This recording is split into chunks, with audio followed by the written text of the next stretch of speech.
What if the Titanic sinking wasn't an accident? What if it was on purpose? Some say the Titanic was switched with its twin sister ship. The Olympus or the insurance company could collect on the massive payout. Others say the richest men in the world were killed off because they opposed the creation of the Federal Reserve. And some say a army was on board that was cursed, sealing the ship's doom. But there's a more sinister reason why the Titanic sank, and it has nothing to do with any of those theories. See, the Titanic is disappearing, being eaten away by bacteria at the bottom of the Atlantic Ocean. Even if we wanted to raise it up, we couldn't. It's too late. So was it an iceberg that sank the Titanic or the perfect crime? The truth may soon be lost forever, buried with the Titanic. The sinking of the Titanic has captivated people's imaginations for more than a century. But what if I told you the Titanic's sinking might not have been an accident? What if the world's most luxurious ship could have been deliberately doomed? And here's the craziest part even today. With all our technology, we can't bring it back. Why? The answers are shocking, and the truth may be far darker than you think. We've heard theories about the Titanic before. Maybe the captain saw the iceberg but steered towards it intentionally. Maybe there was an onboard mutiny or even sabotage by rival shipping companies. But there are two theories that rise above the rest. First, the Olympic switch, a tale of mistaken identity, greed. And second, the shadow conspiracy, an alleged plot to shape economies by eliminating powerful critics. These theories challenge everything we thought we knew, but they also raise a deeper question. How do we find the truth? And here's the heartbreaking part: our efforts to uncover the past are hindered by the Titanic's own decomposition. Yeah, the ship is literally falling apart. We're trapped in a race against time, desperate to solve these mysteries before the Titanic vanishes into oblivion. But let's take a moment to understand the scale of this challenge. Reaching the Titanic is like reaching the moon. To get there, we need submarines capable of surviving the crushing depths of the Atlantic. This isn't your average deep-sea dive. At a depth of 12,500 feet, the Titanic rests under a mind-boggling 6,000 pounds of pressure per square inch. That's enough force to crush a submarine like a soda can. This extreme environment demands cutting-edge technology, not something that's readily available. Now let's talk about time. We've found the Titanic, but actually exploring it is a whole other story. The clock is ticking because the Titanic isn't just a historic site, it's a graveyard. More than 1,500 people lost their lives when the Titanic sank. Many are still trapped inside the wreckage. The thought of disturbing their final resting place is deeply unsettling. It raises profound ethical questions that we must confront head-on. Can scientific exploration ever justify the potential pain caused to the families of victims? Lastly, consider the condition of the wreck. The Titanic isn't some well-preserved artifact from the past. It's a species of bacteria known as Halomonas titanicae feeds on the ship, slowly dissolving the metal. As time goes on, the Titanic is literally falling apart. This means that our window of opportunity is shrinking. Soon the ship will become too fragmented to explore, leaving us with more questions than answers. But what about the evidence? What does it say? The wreck itself is our most tangible link to the past. Inside the ship's remains, we might find items like personal belongings, logs, or even documents that could shed light on what really happened.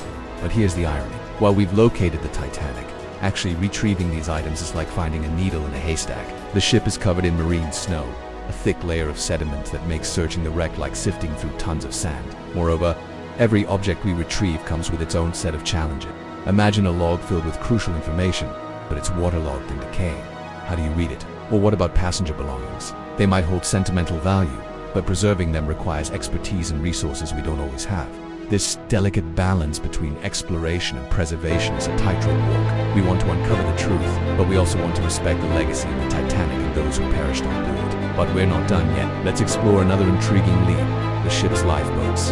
These vessels played a pivotal role in the rescue operations after the sinking. Their logbooks would have recorded every detail of the rescue, every call for help, every life saved. But there's a catch.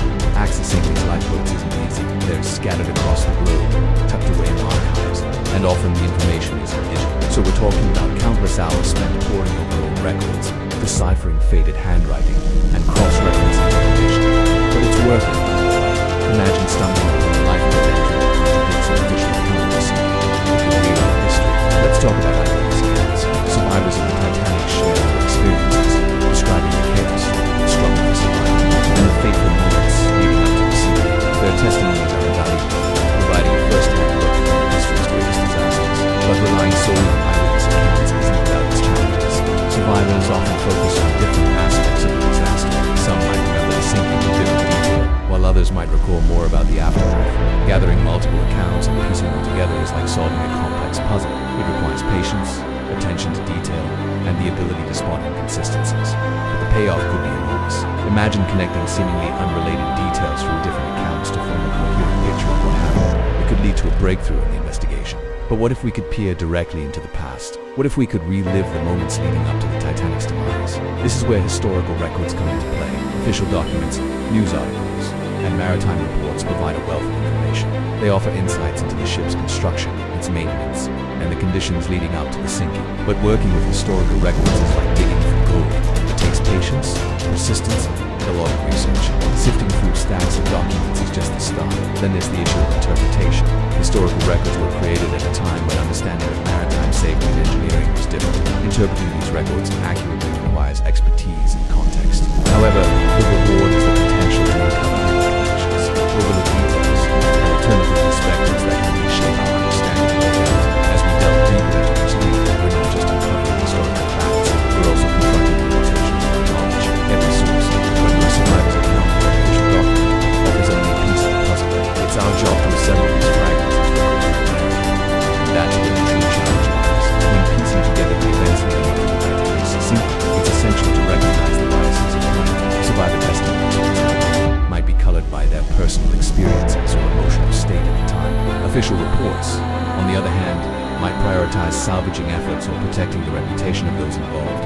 Uncovering these biases is crucial. It allows us to separate fact from fiction and get closer to the truth. But doing so requires a critical eye, a deep understanding of the historical context, and the ability to interpret information in a nuanced way. You might wonder, is it even possible to uncover the truth? Well, consider this. Every major historical event has multiple narratives. The French Revolution, the fall of the Roman Empire, even the assassination of Abraham Lincoln. Each has competing accounts, different interpretations, and conflicting details. The same is true for the Titanic. There are multiple narratives, each offering a piece of the puzzle. Our challenge is to examine these narratives, identify biases, assess credibility, and then piece them together to form the most accurate picture possible. But remember, in the absence of definitive proof, we can only strive for the most plausible explanation, not absolute certainty. It's easy to get lost in the ice of information, chasing every rumor, and every unverified account. It's a trap many enthusiasts fall into. That's why focusing on credible sources, verifying information, and sticking to verified facts is crucial. Unreliable sources can lead us astray, distorting the truth and muddying the waters. But by setting clear boundaries and staying grounded in reality, we can maintain the integrity of our investigation. This brings us to the heart of the matter. Are we any closer to the truth? The honest answer is maybe. Each lead we pursue, each record we examine, brings us a little closer to understanding what happened on that fateful night. But the truth is elusive. It hides within the wreckage of the Titanic, buried in decaying documents, and lost in the testimonies of survivors. As we continue our exploration, we must remain open-minded, adaptable, and above all, patient. The truth may be elusive, but our pursuit of it keeps the memory of those lost on the Titanic alive. It ensures that their stories aren't forgotten, and that their voices continue to echo across the decades. So let's keep searching, keep asking questions, and keep seeking the truth. Who knows, we might just find it in the most unexpected places, because sometimes the truth is hidden in plain sight, waiting for someone to uncover it. All we have to do is keep looking and listening. The Titanic may have vanished beneath the waves, but its mysteries live on. They beckon to us from the depths, challenging us to explore, discover, and understand. In the face of these mysteries, we're just beginning to scratch the surface. We